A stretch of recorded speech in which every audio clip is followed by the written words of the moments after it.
Hi, everyone, and welcome back to season 3 of Commerce Meets Law, a podcast we talk about various commercial topics and how they interact with the legal profession. Now, for those of you who are watching instead of listening and wondering what it is that I'm wearing on my head and what this cap is, all shall be revealed at the end of the episode. So stay tuned for the outro once this conversation is over to hear all about this story. I promise it is quite exciting.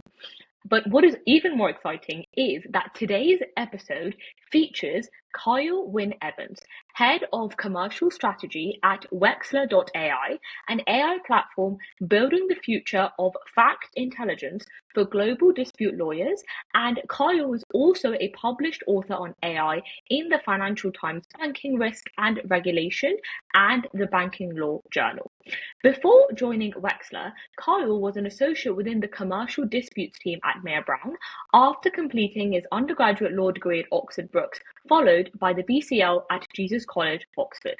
In this episode, we firstly discuss Cail's journey to Mayer Brown and the seats he completed during his training contract, why he decided to pivot from private practice and join Wexler, what Wexler actually is for any of you who don't know, and why so many firms, including Clifford Chance and HF Kramer, are using Wexler, how Wexler can aid and assist lawyers but is not on the goal to replace them, and also where Cail wishes to take Wexler alongside the rest of the team over the next few years. Just a quick request before we get into the conversation. I would really appreciate if you'd kindly give the podcast a follow and a rating on Spotify or on Apple Podcasts, wherever you listen to these episodes, as it really helps Commerce Meets Law reach more listeners.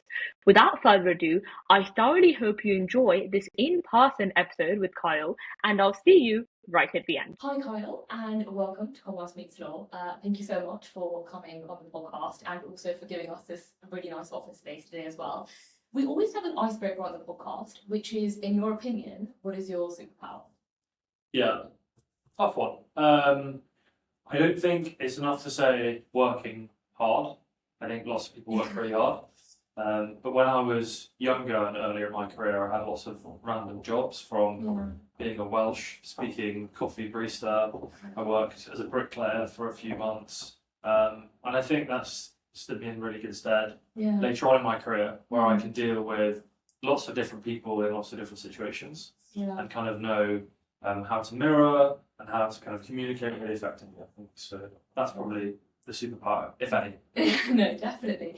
And I guess from being a barista and a bricklayer and having lots of different jobs, when did law first become a possibility for you? When do you think that was sort of path forward? Well, I was always quite argumentative, Yeah. which I think probably is the starting point for a lot of lawyers. Yeah. So at school I did a lot of debating. We did the kind of Wales schools debating competition, did quite well in that, and I really enjoyed that. Because effectively that's kind of dealing with a colleague, constructing an argument, and then conveying that argument in a really convincing way. Yeah. Sounds a lot like law. Right, exactly. Yeah. And the kind of additional point to that is I really like history. I'm always reading history books generally. And I think law is surprisingly about history, right? The common law system, you have to reflect back to look forward. I think it's a very good blend between debating, arguing, and history. For sure, yeah, definitely. And I think you see that with so many people who study history ending up doing the GDR, going into law. I think it's very, very common part of history, or anything like, literature, and there's so many kind of examples of that as well. And I guess for you, did you ever consider anything between the bar and being a solicitor, or did you kind of know one way or the other? Yeah, I did. And even after I'd qualified at Mayer Brown, it was a consideration. I'd done the BCL, and so lots of people went from the BCL to the bar. It's a very natural course. Yeah. But at the time, I had my training contract at Mayer Brown, and I think the kind of teamwork element of things you don't often get at the bar. Yeah. It's a lot more solitary. So that's a very big distinction. That's why I went for my training contract route. Definitely. And before we get to talking about Mayer Brown and your journey there, when I know that you've done the BCL, I think it's an option that people do choose, but some people may not know a little bit about sort of what it is. So can you tell us a bit about what that is and how it's a little bit different from a general undergraduate degree? Yeah, it's a postgraduate degree, so the Bachelor of Civil Law it's effectively the same as an LLM, but it's just the one that Oxford have. And there are lots of interesting courses on it that are supposed to be very academic and incredibly challenging. And I wanted to do it for the academic challenge more than anything else before I went across to practice. And yeah, I'm really glad I did. I think it taught me to be far more analytical than I was even at undergraduate. And yeah, enjoyed the whole experience. Yeah, no, amazing. And talking a bit about Mayor Brown and your journey with it, I guess, for training contracts, different people have different journeys. Some make lots and lots of applications, some don't need to. What was your journey in terms of how easy it was to get a training contract, and when, was Mayor Brown always kind of on top of that list for you? Yeah, it's really was not an easy process for me. Yeah. And I think lots of people share that. Definitely. I was actually rejected from Mayor Brown when I first applied. I mean, I applied for probably well over 40 different vacation schemes, training contracts in total. Yeah. And yeah, I remember applying to Mayor Brown and thinking it was such a nice firm to be at. I'd love to train there. And then I was rejected. So I had to try again following year, and thankfully partly through aspiring solicitors and through my own hard work and building my own experience, had a training contract there. But yeah, not dissimilar to the BCL. I know I applied for the BCL at the end of my second year and was rejected, and then applied again at the end of my third year and was accepted. And so at home, I have my rejection email and my degree side by side. Amazing. And then I have the Mayor Brown rejection email and the training contract offer. So yeah, it's kind of a So reminder you to really keep take going. that rejection as redirection thing seriously, like you're doing it. Yeah, I think you can't just do the same thing over and over and expect different outcomes, right? I can't remember who said that, but that's insanity. That's I think it was Einstein. It is Einstein, yeah. Yeah, you can't expect that, but if in the interim something material has changed and you can kind of get new experience or you have a different angle, you've developed as a person, then it's not foolish to reapply for the same thing. Yeah, absolutely. And I think a lot of people listening who are currently with the process of the application cycle can probably relate to that and know that, each year something changes in your application cycle. You become better at them, you may become better at which firms you are applying to. So I think it's definitely a learning curve for sure. Yeah, and you can rely on elements of luck. Yeah. Like if you don't want to change anything about yourself and you have apply 1 year and then 12 months later you apply again in substantially the same form, then you can rely on elements of luck and hope that people look at your application differently. That's one option. Or you can do something about that 12 months, right? And learn something new and take on a new experience and use that as the way that you're going to get into the law the second time around. Yeah, no, for sure. And when you did end up getting into Mayor Brown and, that was that moment where you were like, that's it, done it, turned that rejection into an acceptance. Once you got there, can you tell us a bit about sort of the seats you did and what your experience was like over those 2 years? Yeah, I had a great time. Yeah. I think Sincerely is a great firm. The seats that I did, I started off with banking and finance, which was very procedural, taught me a lot about dealing with clients and managing client expectation in terms of when you expect to turn around a draft, when you should get comments from someone else, collating those comments. And sometimes I think it's important to remember as a trainee and as an associate, your client 90% of the time is actually the partner or the senior associate, right? They are your immediate client. Yeah. And so when we say managing client expectations, what we really mean is managing the expectations of the partner that you're dealing with, right? And that's what that seat taught me.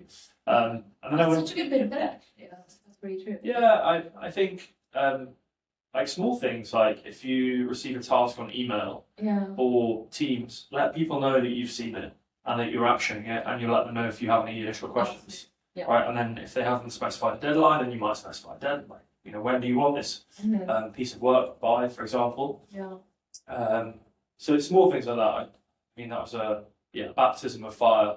Finance was quite a busy period of time for me. Yeah. I really enjoyed it. Was working with some great people in that team, and then moved to commercial disputes, which I would say is, they're all detail oriented, but in particular, I think you have to be across what's going on in a whole matter, rather than just being kind of in control of the CP checklist and being able to draft a legal opinion, you now actually have to understand the breadth of the case, the breadth of the matter, to know what position you're in and what the next steps are. And yeah, I really enjoyed my commercial dispute. See, that's why I qualified whenever it was 18 months later. Yeah. After commercial disputes, I went to restructuring, which is really good fun. Yeah. Some juicy work there. Some of the kind of issues that we were dealing with were in the newspaper, and that was very exciting. Mhm. That was also very difficult because I was fortunate enough to have a very good supervisor for my restructuring seat, and he would always give me like work that was probably above my grade. But what that meant was that I could actually engage in the underlying documents and figure out what was going on, and you could kind of see how my brain was working and what I should be thinking about next. So that was a great experience. And then finished off with tax, which I also really enjoyed. Yeah. So I had studied tax. It's not one you hear often. People enjoy it. But No, but you need to engage brain, right, in tax, and you need to actually think about things very clearly. And if you don't understand something, then it's very difficult to fake your understanding. In tax, if you can't explain a concept clearly, then I think one will find it difficult to explain it on email. So you have to kind of think about things. And that was, slightly more thoughtful and more about reading a lot of HMRC guidance, etc. But that was really interesting as well. So. Yeah, amazing. And you said you decided to qualify into disputes, and then that's kind of the seat that you wanted to go towards. I guess after that, there was a massive pivot, which is the office that we're starting right now. But after qualifying, it sounds like you had a great time on your training contract and really enjoyed it. When was that moment for you when you thought, actually, I really enjoy this, but it's not what I want to do and I want to do something else? Yeah. I wouldn't say there's one moment at all. Yeah. I had qualified for just over 2 years and wanted to do something new. Yeah. There's a beauty of qualifying as a lawyer, which is that you always have that qualification and you always have that credibility. Absolutely. And so, in the same way that some people go and practice in the BVI, it's not unreasonable to go and do something completely different. Yeah. And so this was my opportunity to do something completely different, whilst still in the sphere of law. I wanted a new opportunity. I wanted a chance to improve my skills in a non-linear way. And I think the legal industry is very good at teaching you things methodically. But if you have a hunger to kind of climb up the ladder, then it's not always the best place to be. Yeah, definitely. And I remember watching some of those Wexler videos and then seeing you on them. And great acting. That was really good. I think you were fantastic. I wasn't acting. That was the real thing. But I think the one thing that you said that really stood out to me was you were talking about the idea of fact finding, and that's something that you had to do a lot of, and that was actually somewhere where AI could really come in and help lawyers, and that's part of one of Wexler's objectives. So I guess from that perspective, would you say that you found Wexler, or did Wexler find you? Like, which way was it? Were you sort of looking for something like that, or you came across it and thought, actually, this sounds good? I had heard of Wexler. Yeah. Even before I was thinking of doing something different. Yeah. So I knew about Wexler, I knew about the kind of concept generally, thought it was a really cool idea, connected with Greg, our CEO, on LinkedIn, was kind of following what they were doing. Yeah. But it was actually a chap called James Wright from Seed Camp. He's a friend, he's head of talent there. He suggested that there was this kind of cool new disputes tech startup that was looking for somebody to come aboard, solicitor to come aboard and kind of help shape the product, shape the journey. And had a few really good conversations with Greg, with Kush, CTO, and kind of spar out from there. Really. So it's very natural. Yeah. Very natural kind of outcome. And was there any sense of fear there, or any sense of like, I've worked so many years for this, and should I leave? Or were you very sure that you did want to go on this next path? Yeah, I was pretty sure. Yeah, I mean, there was no fear. I mean, you can always go back. If you keep your practicing certificate, then if you have an itch to scratch, then go ahead and do it. Right. Yeah. Everything else being equal, if there are constraints that you have in your life, then of course you have to deal with those as well. But the timing is really good for me to try something new. In terms of market timing, it was a really good time to move into AI and law. Like, it was a perfect thing to do. I have some credibility because one of the modules on the DCL was law and computer science. Yeah, so I was part of the inaugural kind of team that did that with 30 of us, 15 lawyers, 15 computer scientists, and we had to kind of create a company within a matter of weeks. It was really cool. Right. So I had some credibility in the market, so to speak. Yeah. And I'd written for like a small part of the FT and the banking journal on issues of AI and the law. So it felt like a natural progression for me. Yeah, that's amazing. And for anyone listening who's thinking, there's a lot of legal tech startups starting out now, whether that's former lawyers or people coming from outside the profession, trying to tackle this idea of how can the legal industry adapt to AI and adapt to involving more tech. If anyone doesn't know anything about Wexler and has never come across it before, how would you describe the main purpose of the platform? In the shortest way, Yeah. collecting data sets, breaking them out into facts so that you can accelerate your understanding of the case, accelerate your case strategy, and respond to matters faster with greater accuracy and with a higher likelihood of a successful outcome. Right. Like at the very, very high level, that's what we do. Yeah, that's really cool. And I guess where does your role fit into that in terms of what you do at Wexler and how you sort of come into that picture?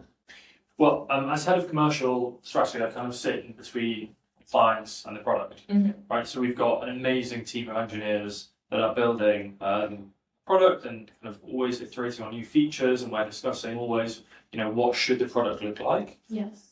Our view at Wexler is that should be driven by the end user, right? There's nothing worse than a startup with a hammer trying to sell somebody a nail. The idea is that if you have a nail to hammer, I've got the hammer, but I shouldn't have to sell you the nail, right? Yeah. So we're very much driven by our clients and what they want. Yeah. So we're constantly getting feedback. I'm effectively the legal and product bridge between the client and our tech team. So yeah, all of our new features that are coming out soon are kind of led between me and the client. So yeah, amazing. And seeing sort of having such big names as clients as well, of course, adds not just credibility, but the idea that so-called traditional law firms are adapting to legal AI, are incorporating those tools. So can you tell us a little bit about some of the big clients that you do have and how you are kind of evolving that relationship with them constantly? Yeah, I mean, check our website for the key clients. Clifford Chance, HSF Kramer, Anshaw Goddard, Hunton across the pond, and there are lots of others that we can't publicly announce yet. Some of the biggest law firms in the world. In terms of how we build a relationship with them, I really think it has to be driven by the users. The innovation team are a critical connection point between Wexler and the end user. So the innovation teams within each law firm. But ultimately, the users are the people who have to read the documents, pull together an unstructured data set, effectively understand what's happening in a case, whether it's in relation to one person as a witness, whether it's in relation to a certain event that's happened. You have to collate documents from across a very broad data set and understand exactly what's going on. That's what we do, right? The thesis that I have with AI and law is that for a long time at least, it'll be the role of the lawyer to assimilate that information, understand what's happened, and apply what's happened to the law. That will always be a really key part for disputes, right? The bit that we can help with is the fact that there are so many communications on an absolute level in the world that the number of documents you have to review as a lawyer is constantly increasing. So if we can trim down and create efficiencies over the documents that you're having to review, that's the best kind of place for AI at this point. The application of the facts to the law, we leave to the lawyer as the person who's qualified to opine and give direction on that. But we want to help with pulling together these facts. And that's exactly what we do for, exactly as you were saying, like Clifford Chance, Herbert Smith, Freehouse Kramer, etc. Yeah, amazing. And I'm going to slightly play devil's advocate here, just ask you a couple of questions on kind of where Wexler comes in and everything like that. So I guess the first point being, something that, legal AI is being adopted by a lot of law firms. A lot of law firms, in fact, are creating their own platforms and, are kind of building their own AI within their firm so that all the information can be secured there. So I guess what's your argument to, say, a Clifford Chance or any firm out there building their own AI versus using Wexler? Where does that come from? Well, you give the example of CC building their own AI. They do have their own internal tool, right? But there's a reason why they still use Wexler for their disputes, which is that what we do is technically difficult to execute in practice in a secure environment, right? We have some of the best engineers working on the most difficult problems, which is effectively how do you break up with a great degree of accuracy and recall these documents and order them in a very efficient manner in terms of the facts, right? So we standardize dates, we OCR all the documents, we break out any inconsistencies, we identify entities, and we do this in a really efficient way so that when you ask a question over that data set, it's not just rereading the documents every time, it's picking from this bucket of facts and can do that in a really efficient way. That's a technically difficult thing to do. And that's exactly why, firms that have their own AI also come to Wexler. Yeah, amazing. And I guess the other point of, firstly, obviously speculation, as you mentioned, but I guess one of the fears with AI and in terms of the data is also the idea of, our data confidential? A lot of these clients, especially the big law firms, that's very confidential information that could cost them millions and billions of money if that information gets out. I guess how do you ensure or assure clients that your information, even though you're having lots of different law firms use the platform, stays secure and stays confidential? It's a very, very important consideration. And law firms have detailed info security questionnaires requirements that we have to go through. We do that with great efficiency and with great success. Right, that's why we have so many clients on board. But we're especially proud of our trust website. And so we have a website where we store all of our information regarding where our data is stored, where it's processed, etc. So. And I think, on the one hand, obviously, AI, there's two sides to AI, there's that one sense of there's a lot of doom and gloom around it, of like, is it going to take jobs away, that sort of thing, and the other side, which is actually, it's just going to help us be better. I guess from your perspective, working for a legal AI company, have you faced any sort of resistance from lawyers who, let's say, been working in this for a long time, thinking, for years I've done this without, so why do I suddenly need an AI to tell me how to fact find or how to put this information together? Right, we do get that sometimes. You get the AI native lawyer who loves AI and wants to take it all in, and then you get the skeptic, right, who isn't so happy with an AI reviewing their documents. But ultimately, what we're doing is very high value, and we're actually returning profits back to the law firms because a lot of this time would be written off. Right? If you're building a chronology, that can take hours. Like for multiple associates, it can take a very long time. And so we are kind of retrieving that time for the associates so that they can do billable work, and so that work can actually, go on the client's bill. But in the meantime, they're not being charged for something they shouldn't be charged for. So it's good for the law firm and the clients as well. But as you say, some people are more skeptical than others in terms of the accuracy and efficiency of these sorts of tools generally.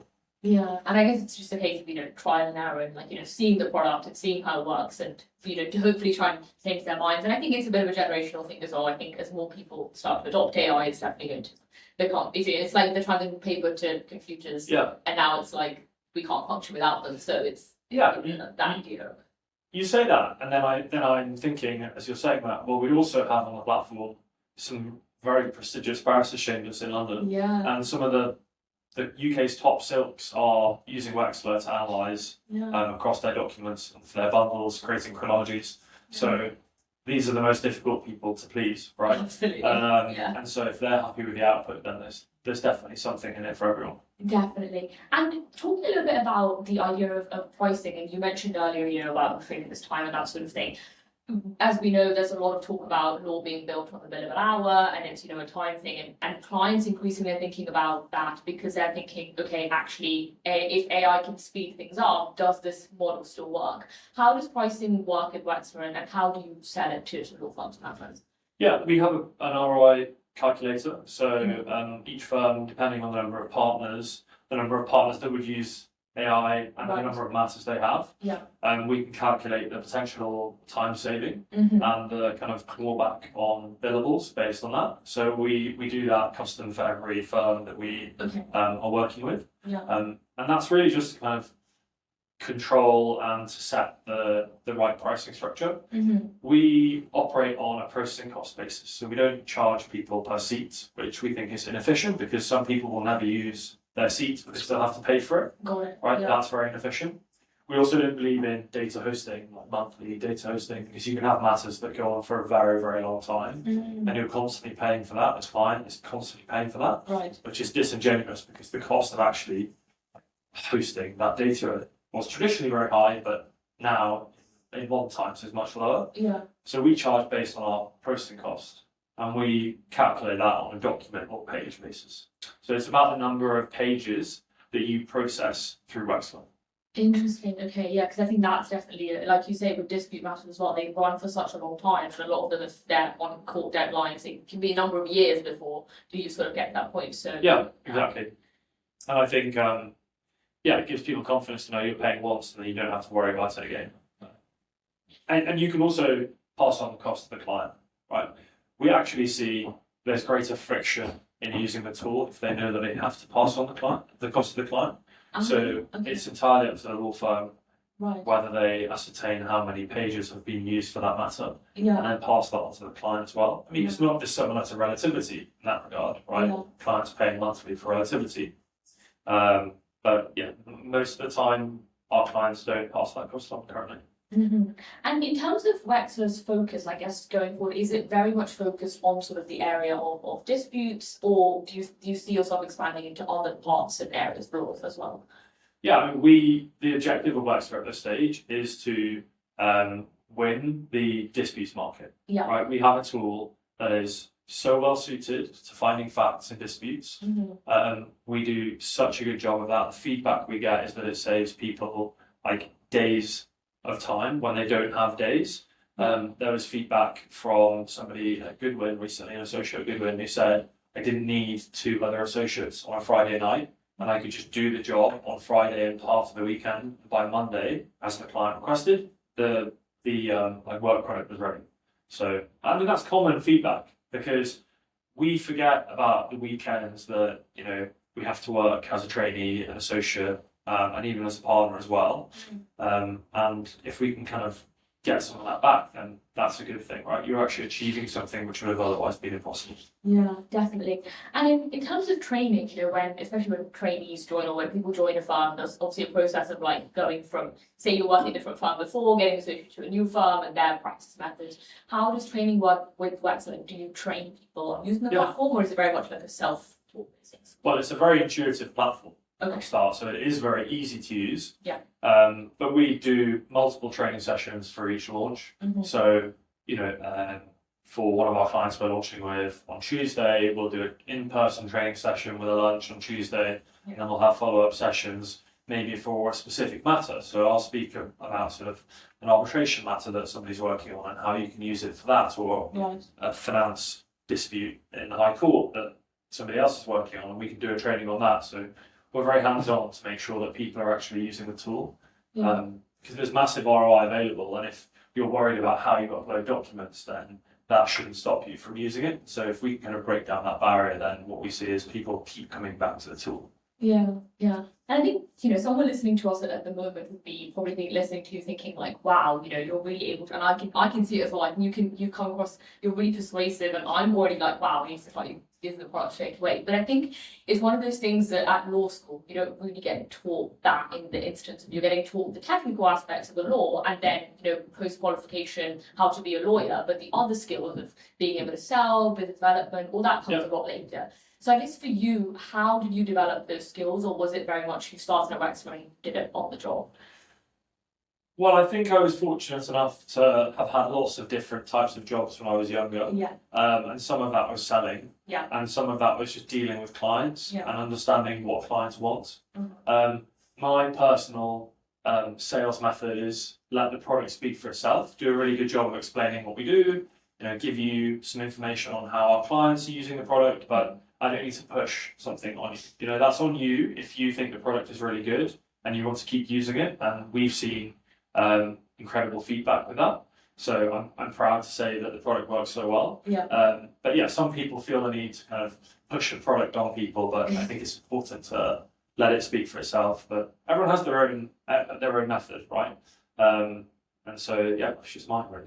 That's amazing. And I guess, as if someone is listening at the moment and say they are in law, they've maybe finished their NQ, they're considering what's my next step, do I want to stay in this, do I want to move into something else?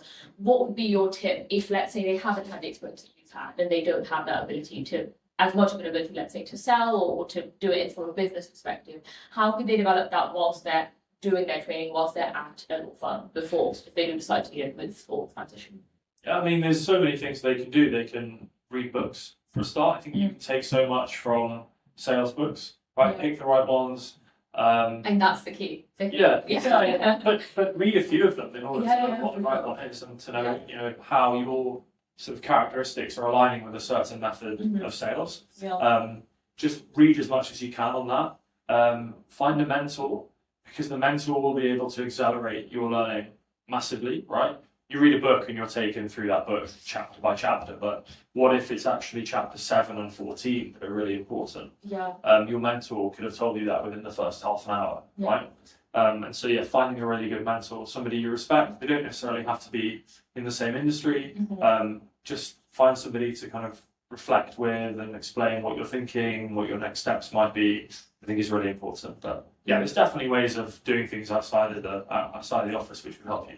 For sure. And how would you go about suggesting, I guess, to someone who, because one's really important aspect is obviously building those key relationships and having those relationships so that okay, if someone is doing something interesting and that aligns with you, you might want to join them and so on and so forth. So I guess for you, when did you start building those relationships and how do you ensure that even say after you've left Mayor Brown, after you've left law, you actually still have those relationships attached? Yeah, I didn't do it with purpose. Yeah.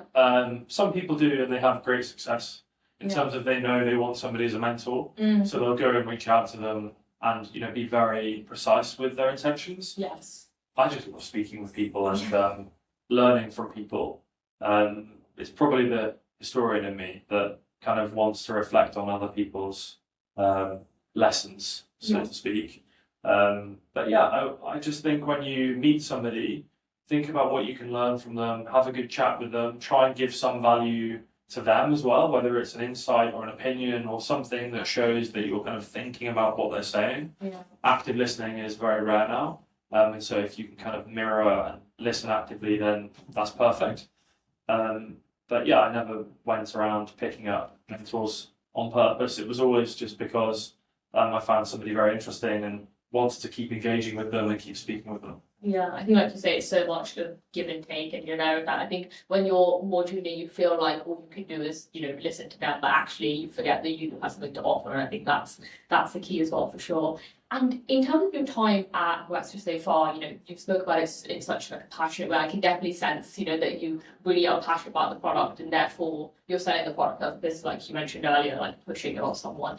What's been, would you say, the highlight of like something that's really cool that you've done or engaged with that's really enjoyed? And on the flip side, what would you say has been a challenge? The flip side challenge is really funny because it's completely normal now. But when you're a trainee, at least at Mayor Brown and an associate, you share an office with somebody. Yeah. So you have your own space. You have quite a big desk. If you want to kind of play the radio when your roomie isn't in, you can do that. When you want to kind of, phone your mother, then you can do that, right? It's super, super easy to do. But then coming into a startup environment, the ability to switch context and kind of have 5 different discussions at once in a really efficient way is very difficult. When you're a lawyer, you get given a task, and you might get given multiple tasks to do within a short time frame. That is a stress itself. Yeah. But once you're put on that task, you're normally kind of left alone to do it for a period of time, right? Yeah. With a startup, you get given a task, or you create your own task. It's just an idea that you want to explore, and then somebody else suggests something else on a different topic, and then somebody else suggests something else, and you have like 5 or 6 balls that you're juggling at once. It's really difficult, and it just takes time, I think, to get used to. The more that you can balance in your day-to-day life, generally, the better you'll be at that. But yeah, that was the thing that I found like quite difficult, was not having my own space and kind of being able to shut my door, and that being an indicator of leave me alone, I'm working. So that's quite funny. Yeah.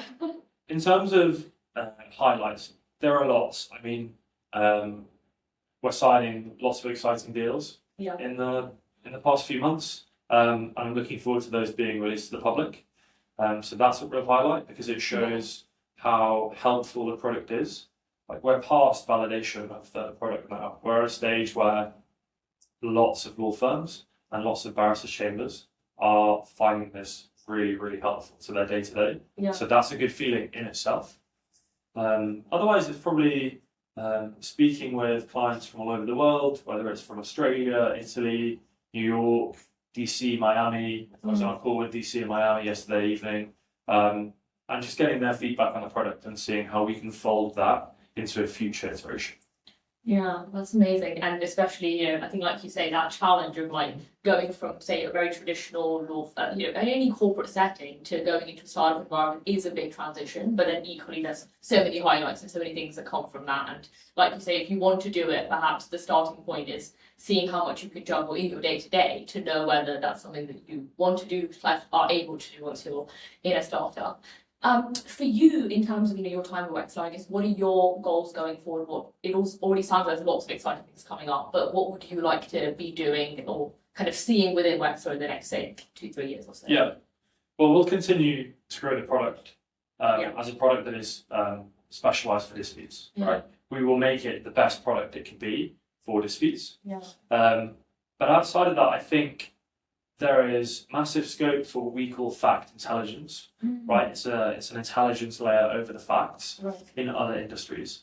Like, picture yourself as somebody who's writing a book, and you're having to collate many different biographies on David Lloyd George and kind of collate all that information, synthesize it in your own head. You could do that with fact intelligence, right? You're a journalist investigating something that's kind of breaking news. You have lots of different sources that you're having to deal with. You can use fact intelligence as a layer to assimilate all those facts, identify contradictions, figure out who the key entities are, build a picture of what's happened in a certain time frame. Similar with insurance claims, there are so many potential use cases for it. We are really driven to make sure that we are the best product for disputes globally, and so that means a global expansion for Wexler. That's already been signposted by Greg and by Kush, and so that's a very exciting part of what the future looks like as well for us. Yeah. So would you say that you would want to expand, or the Wexler would want to expand beyond law as well, like reaching out to clients other than law firms as well, within? Because I guess fact intelligence incorporates that as well to that extent, not just law. Right. Exactly. Facts have no borders, right? They're jurisdiction agnostic. To some degree. For sure. So wherever you need to assimilate facts and understand what's going on, then it's a perfect use case. And if we can do that to a really high degree of accuracy and do it with great efficiency, then we'll definitely look into it. I think the key to remember is we are a scalpel, right? So we're not a generalist platform. So if we were to go and consider other avenues, then these other avenues would also have to be scalpel, right? We have to be the best in class for that purpose. We're proud that we think we are the best in class for disputes, and the list of clients that we have on board and that we're releasing in the coming months shows that very well. But if we're going to do something similar in a different industry, then we would also want to be the best in class. Yeah, and I think that's a real key, because I think there's so much AI out there now, and there's things that people probably use ChatGPT on a day-to-day basis. But I think the aim of that being more generic and being to a larger crowd versus being really specialized is the way forward as the market becomes more saturated. It's like, sort of, what are you the best at, and why should clients come to you as opposed to the 10 other legal AI or legal tech startups that are out there. And I think that is definitely the way forward in terms of not just choosing law, but actually within law, which area you're going to go down as well. Right. Was that a conscious, I guess, decision maybe before you came in or when you came in, or was disputes always the path forward? Or was there a time when it was more generic, I guess?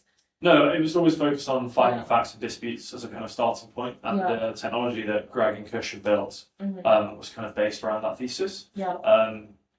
Greg's father, Sir Nicholas Mostyn, was a judge and has strong opinions on sort of the position of facts in different cases. And so it kind of started from there and then expanded, and then using Kush's incredible abilities on the engineering side, and they just built this product that's continued to grow really.